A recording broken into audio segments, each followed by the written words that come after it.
Hi, it's Lou from Christian Faith and Fiction. I have some book reviews to share with you today. These are my most recent reads that I've read. It's a mixture this time of Christian books, Christian fiction, non-fiction and clean fiction as well.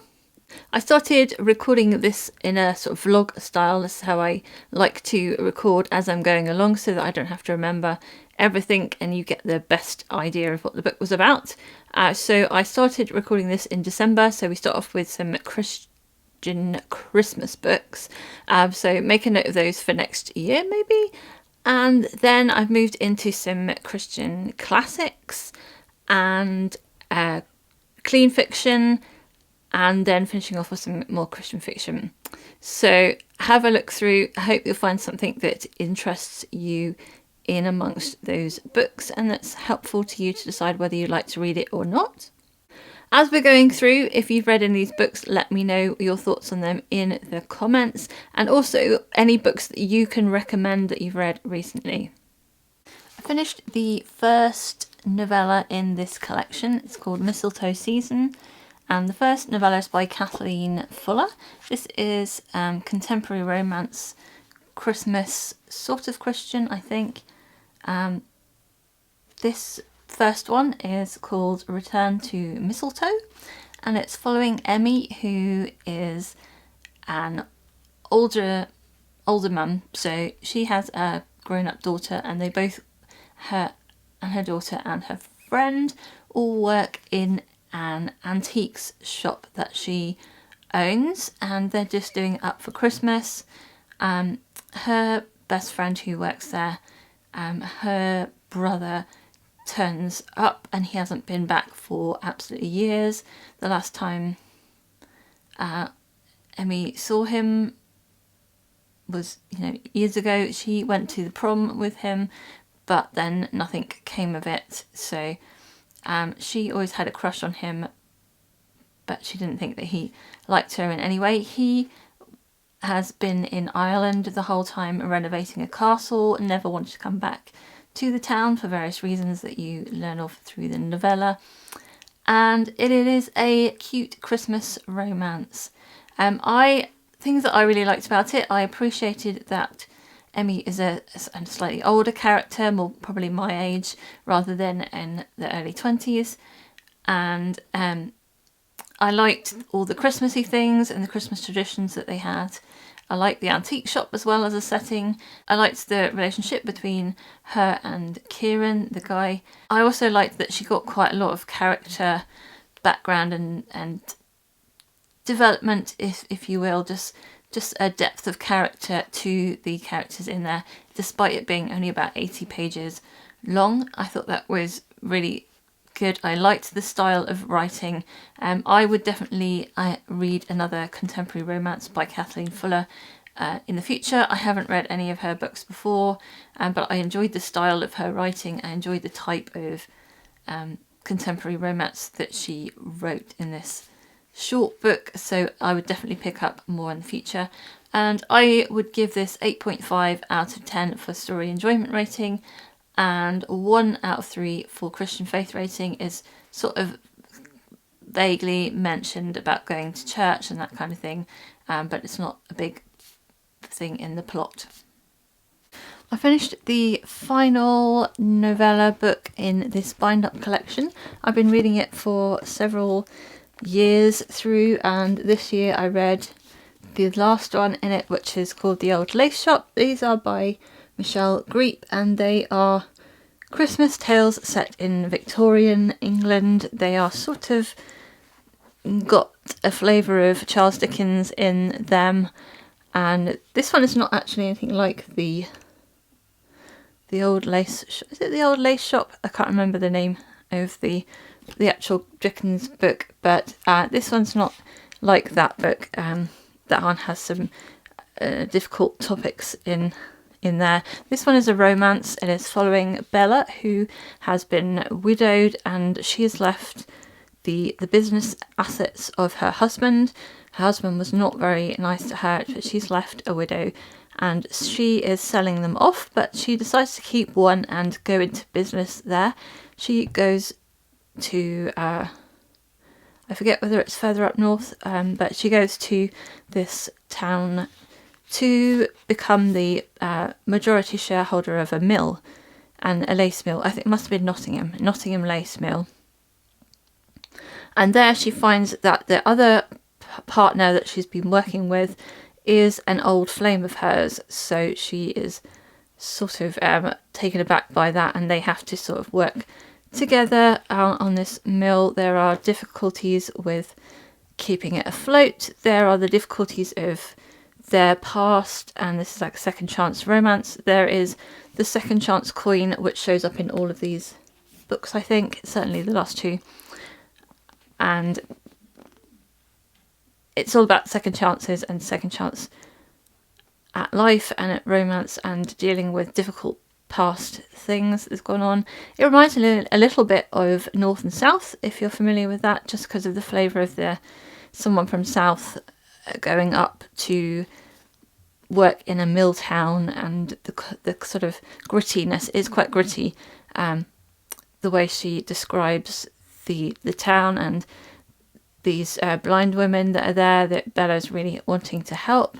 There are a few different disabled characters in this book, so it was good to see that. It's certainly paints a very gritty view of Victorian life, which I appreciated. It's sort of Christmassy. It sort of ends up on Christmas, sort of wintry. It's dealing with the challenges of keeping the mill, keeping the business going. But mostly it's a romance book between Bella and Edmund.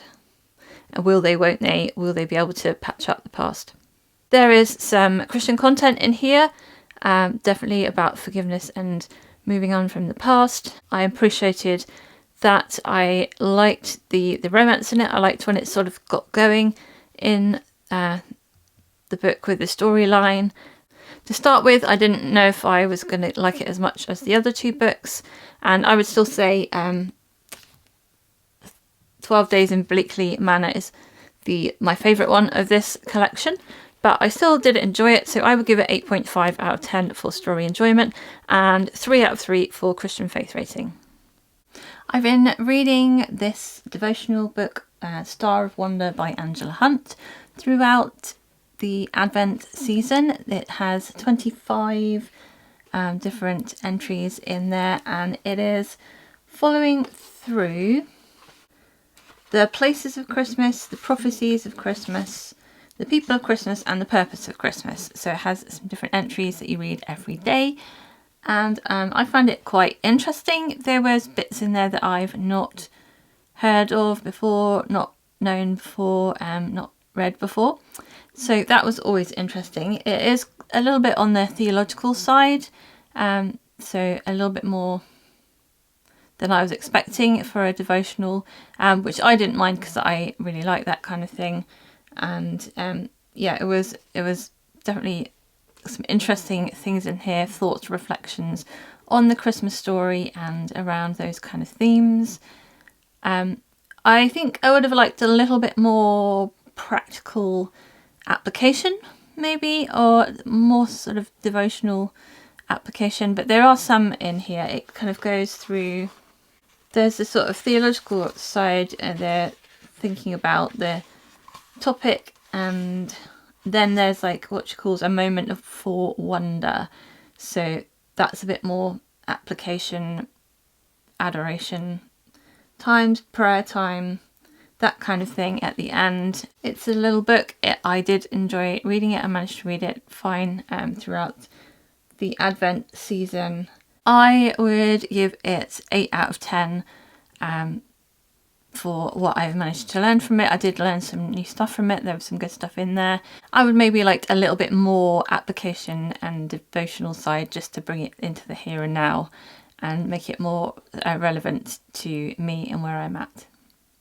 Then I read the second novella in this collection, Mistletoe Season. This second one is by Pepper Basham, and it's called The Mistletoe Prince. It is following Prince Aaron, who is a sort of minor character in the third book of her Skimar series. So I don't think you have to have read that series to read this novella, But a couple of the characters who are in that third book show up in this one too.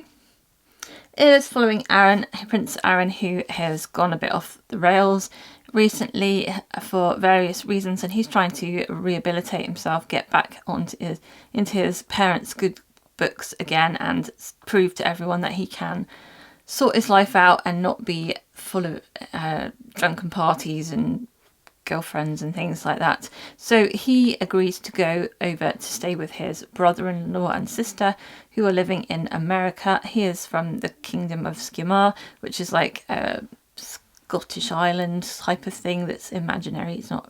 It's a fictional one that Pepper has created for this series. And he goes over to America to stay in the mountain region, I think the Appalachian, Appalachia, however you pronounce it, to stay there. And as part of that, he is helping out with his brother-in-law's company, doing carpentry work, stuff like that, as well as helping out with this charity called the Mistletoe Wish, Christmas Wish, as well as helping out with this charity that helps give out presents to children at Christmas time. He meets Charlotte in some bad circumstances, makes a bad first impression. Charlotte is related to Aaron's brother-in-law, so they're all kind of connected in. She has been tasked with putting together this charity event and making sure the charity happens this year. She has to do some public speaking events and things that she does not feel confident in. She's one of the people that works with her cousin Luke, she's also a carpenter. So she's very, not really tomboyish, but she's very workman-like type of girl. And so they do a sort of trade over where Prince Aaron is trying to help her to become more ladylike and give more presentation skills, and she is trying to help him to rehabilitate his image by doing good works and working for the carpentry company. So this was the longest novella in this collection. It is not by any means a full-length novel, but it is a slightly longer one than the other two in here. I think I would have kind of liked a full-length novel of this one, but it was fun to have a Christmas-themed novella to read, and I do like reading short novellas over the Christmas period, just trying to fit them in amongst all the things that are going on. So I did enjoy it a lot. I enjoyed revisiting the characters that I've met before, and I enjoyed this one. Fun, upbeat romance. The other books in this series are written in epistolary. They're written in like letters. They're written in like text messages and emails and that kind of thing, with just some narration. But this one is mostly narration, not the letter writing kind of style. There is some mention of God in here and some faith elements to the story. I would give it 2 out of 3 for Christian faith rating and 8.5 out of 10 for story enjoyment rating. I finished reading Christmas at Sugarplum Manor by Roseanna M. White. This is a novella. Historical novellas are sort of slightly longer anyway. I think this is about 180-ish pages long. Feels like a fuller story anyway than novellas usually do. This is historical fiction. It is following Milady Maria Lyons, who is a young lady who is sort of in her debut season in the marriage market. It's Christmas. She's at home with her stepfather and her mother and her sister and brother, and they are having a family Christmas at home. She's very imaginative. She loves her stories. She loves coming up with stories. She loves helping people in the village. She loves where she lives, and she loves Christmas, and she loves making sugar plums and sweet treats and things like that. And it was very sweet romance. She is being given the opportunity to sort of come face to face with two separate suitors at this Christmas party, that their house party that the family is having, and there's going to be a ball and all sorts of Christmassy things. And so she's having to presented with the option of two separate people, one of whom is an old childhood friend of hers who she's sort of lost touch with a bit, but did like when she was younger, but he now is supposedly in love with somebody else, her sort of rival. And then this nobleman from Denmark who's he's come to Britain on purpose to find a wife, and he's come up to see her for the Christmas period. There are lots of Nutcracker references in this book, so as well as being very Christmassy, it also has lots of feels from the Nutcracker story, the original one particularly. I really enjoyed it. I thought it was a very sweet book. It doesn't go quite so deep or so mysterious as Roseanna's other books because it's a novella. There wasn't time for lots of subplots and things to go on, but as a romance I really enjoyed this one. I thought it was very sweet. I thought it was very sort of Christmassy, wintry. I'm reading it sort of after Christmas now. I still enjoyed it. It has that wintry feel and the Nutcracker feels, which I really like to revisit the Nutcracker at Christmas time. So I would give this one 9 out of 10 for story enjoyment rating and a 2 out of 3 for Christian faith rating. It's quite clear that the characters are Christians, and it does get mentioned, faith gets mentioned at various times through the book. So yeah, it was definitely an enjoyable one to pick up over the Christmas period. I finished the last novella in this Christmas novella bind up Mistletoe season. This one was called Say No to Mistletoe by Sheila Roberts. This is following Hayley, who it says, mistletoe is Hayley Fairchild's kryptonite. Every time she's kissed someone under the mistletoe, it's led to love disaster. Not a good thing for a romance writer. So she's a romance writer. She's going home for I think it might have been for a while. She lives in New York and she writes romance novels. She's had a fairly disastrous time. I think 3 failed romances that sort of began, or experiences that began with kissing someone under the mistletoe, and she's vowed not to kiss anyone ever again under there because she thinks it's not good for her. And she goes home and meets the guy, I think it might be the first guy she ever kissed under the mistletoe, who is her next door neighbour, and meets up with him again. Her brother has started dating someone that Hayley didn't like at school, and it's a difficult time for her going back home. She also has writer's block, so she's trying to write the ending of a romance novel whilst doing all that. This book is written in, I think, first person present tense. I think so it gives it a very immediate rom-com-y feel to it, but it does take a little while for my brain to get into that filtering mode to not keep going, oh, this is odd. I thought it was upbeat and fun. I quite liked the characters in it. I quite liked the style of it, but I didn't really gel too much with some of the plot. So maybe it just, it was a little bit empty. It's quite short. I think that this one is another short one at the end, maybe 80 pages or something like that. Not sure. Not going to count them now, but the middle one was the longest one, and then the first one and the third one were pretty short ones. I would give it 7 out of 10 for story enjoyment rating. I don't remember there being very much faith content in there. That might be my memory at this point. But I think I would give it 1 out of 3 for Christian faith rating. So I think overall I would give this one an average of 1 out of 3 for Christian faith and an average of 8 out of 10 for story enjoyment rating. Just finished listening to The Mysterious Affair at Styles by Agatha Christie.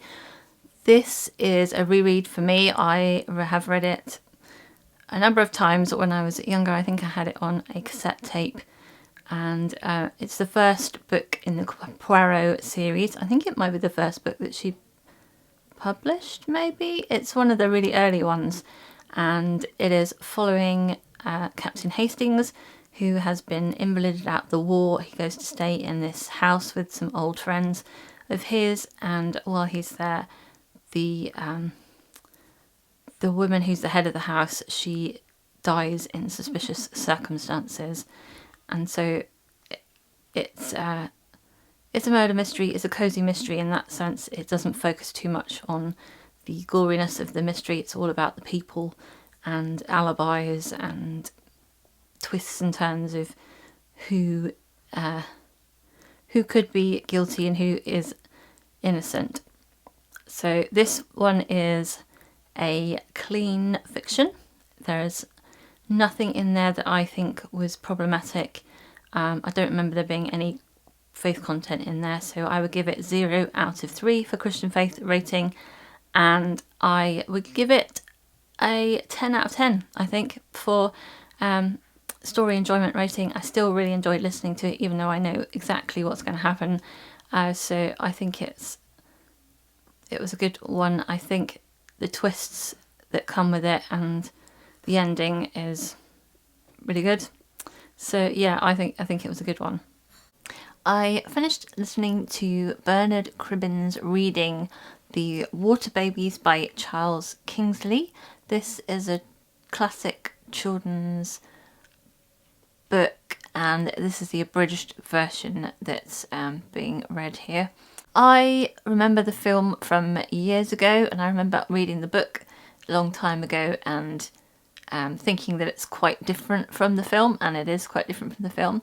What I didn't remember from previously reading it is that it does actually have a kind of moral tale to it. It's like an allegory of something, something kind of Christian in there. There's definitely Christian elements in there, and I'm not 100% sure of what the allegory is meant to be saying, so I'm not quite sure if it's 100% biblical, but there's definitely a spiritual element to it. There is so it's following a young chimney sweep who ends up falling into a lake and then into a river and being turned into a water baby.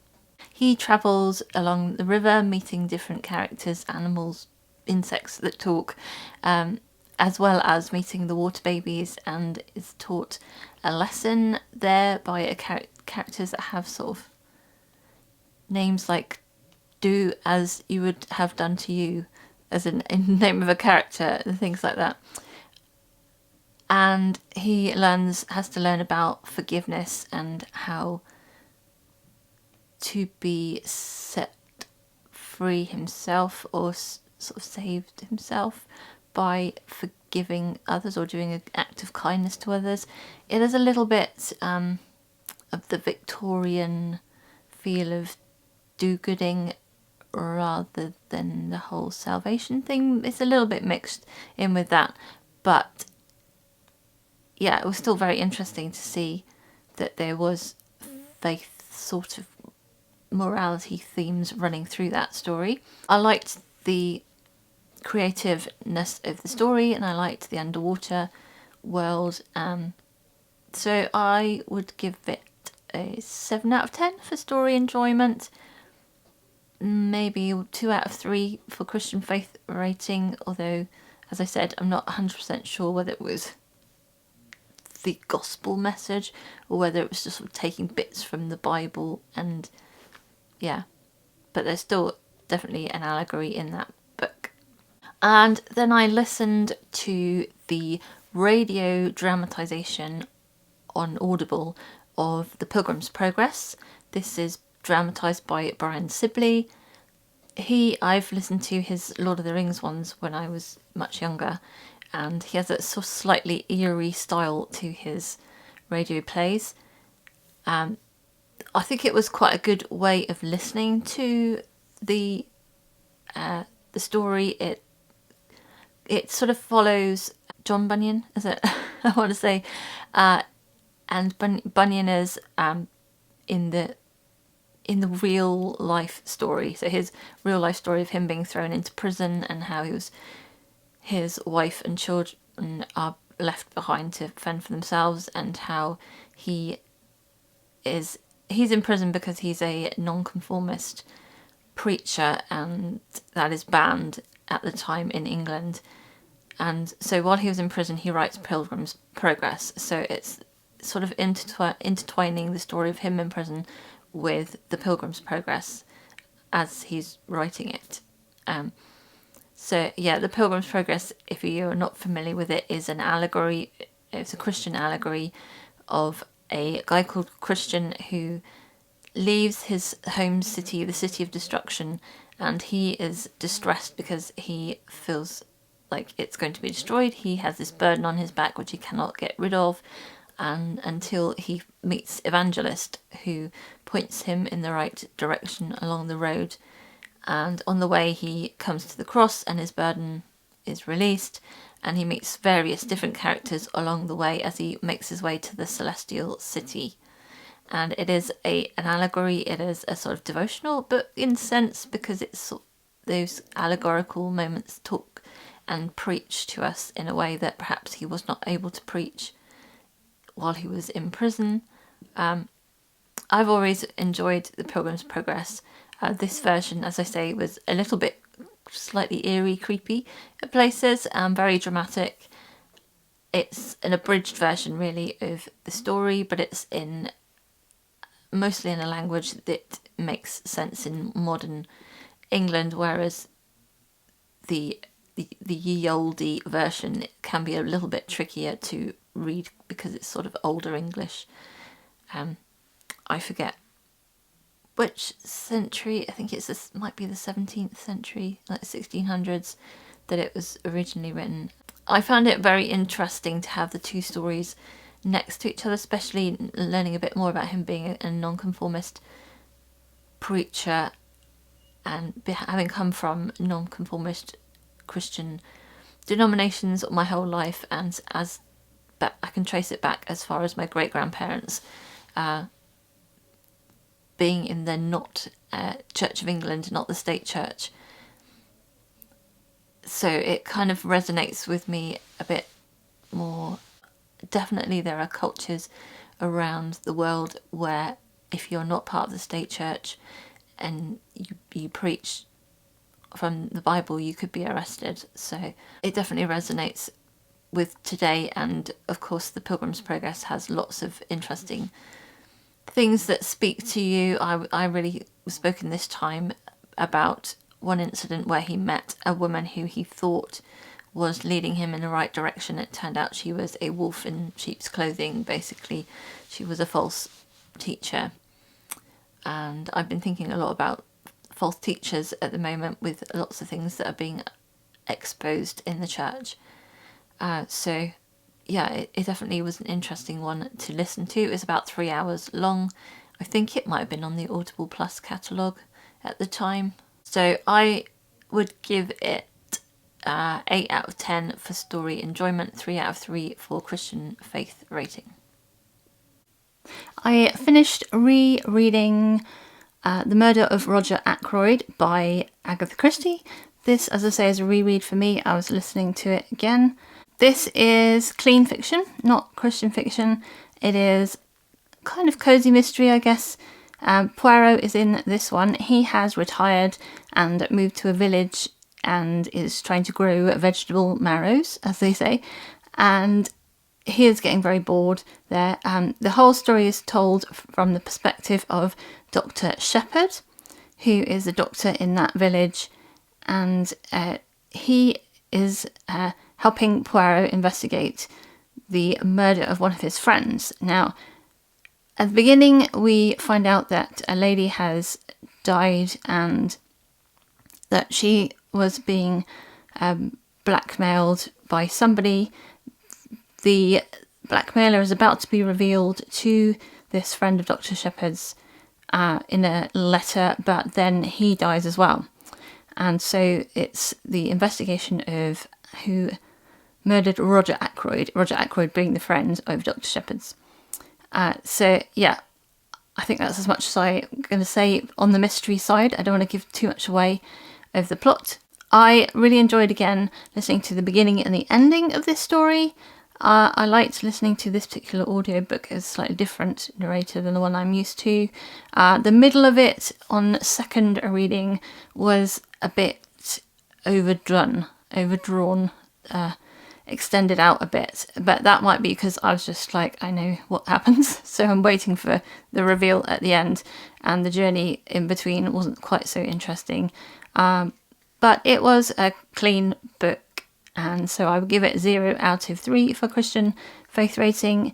I would give it 7.5 or 8 out of 10 for story enjoyment rating, and yeah. I finished reading Castle of Refuge by Melanie Dickerson. This is book 2 in the Derricott series, which has been her most recent series. I think this one might be complete unless she prints any publishes any more independently. So this one means that I have completed this series. I somehow missed out this book from the series. This is a young adult medieval Christian fiction retellings of fairy tales. So this one is The Ugly Duckling. They're kind of loosely retellings, sort of based on the story. This one is following Audrey, who has a sister who is really unkind to her, and Audrey is being kind of when she's a teenager, her father is wanting to marry her to somebody who is of title or of wealth. Her sister is very angry about this and ends up with an incident happening, Audrey getting burnt. And so Audrey is left with scars from this. The sister is sent away, but then a few years later, Audrey is being told that she's going to be married off to an older man. Either that or she has to stay here, and her sister is coming back. And so because of that, she makes a decision as to whether she wants to stay, she wants to marry the chap, or she wants to run away. It's also following Edwin, who is the eldest son of the Derricott family, and he has inherited the castle. He, in a previous book, I don't know how much of it's spoilers, but he's got some disabilities because of something that happened in the previous book. So he and she both have hang-ups about their body because of the things that have happened to them in the past, and aren't sure if anybody will really want to love them again after those things have happened. So it's dealing with that sort of thing. It's dealing with romance. It's dealing with the sister who is vengeful and doesn't want Audrey to succeed. And Audrey is trying to find her place in the world and find something of significance that she can do. I enjoyed the first half of this book a lot. I thought it was going to be like a 9 out of 10 book for me. I enjoyed the characters. I enjoyed the setup of the difficulties that they faced, and I liked the interactions and the romance as it was building through the book. And the second half I felt just meandered a little bit in the plot. I think it could have been compacted a bit more, that would have made a shorter book, but I think it would have made a neater, more satisfying ending in the story. It kind of kept going and kept going, and I wasn't sure where it was going to go, when it could have wrapped up in a neater way more quickly, I think. So by the end of the book, I would give it 7 out of 10, and I would give it 2 out of 3 for Christian faith rating. They are Christian characters and do mention God in the story. Overall for this series, I think there were ones in her previous series which I liked more, but I really do enjoy the medieval setting in the books, and I always like fairy tale retellings. I think she may have exhausted most of the fairy tales that I know of, but maybe there are loads more that she would have liked to have done. I don't know, but yeah, I would like to find some more medieval setting Christian fiction books by other authors to try as well. I know of a couple of authors, so yeah, I think that's where I'll be looking in the future. Overall, it was a mixture of things that I really loved and some things that I felt was a bit more superfluous to the story. So yeah, I'll give it 4 stars on Goodreads, 7 out of 10 for story enjoyment. Those were the books that I've read recently. Let me know in the comments, as I said at the beginning, any books that you can recommend.